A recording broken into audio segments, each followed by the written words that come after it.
A javelin approach typically starts off with a run-up. Maybe they start with a yell or get people with the slow clap going.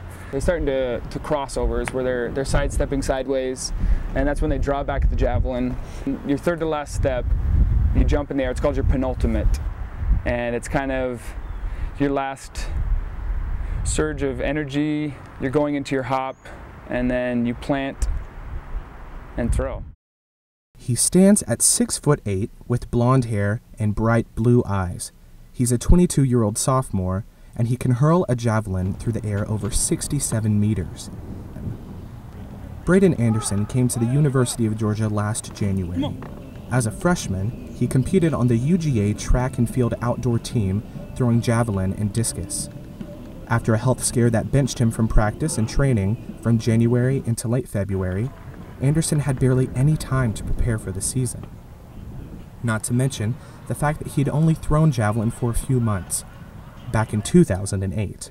So, I didn't have any formal training. I just basically grabbed a javelin and started throwing. So coaches would actually comment on how ugly my technique was when I very first started, but then they would quickly follow that up by saying how impressed they were, how far it went, despite my lack of training. Anderson served as a missionary from winter of 2008 to winter 2010. After I graduated from high school, I served a mission for my church for 2 years, the Church of Jesus Christ of Latter-day Saints, and it was a full-time proselyting mission, and it was an opportunity for me to learn and grow. He spent 2 years in Idaho speaking to people about his church's beliefs.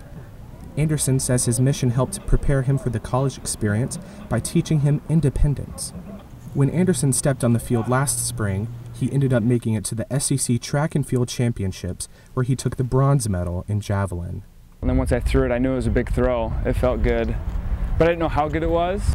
And then when I saw my coach freak out and he started cheering, that's when I knew it was a good throw, and that's what got me excited. Braydon Anderson. This is the javelin that Anderson currently throws. Weighing in at just over 1.5 pounds, his personal record is 222 feet, 2/3 of a football field. Anderson hopes to make it to the national championships in Iowa this summer, with something bigger on the line. Olympic trials would be nice. I would have to throw really, really big to be able to do that. With a first-place finish in last week's UGA Track Invitational, Anderson's future goals might be in reach. Matt Clark, Grady Newsource.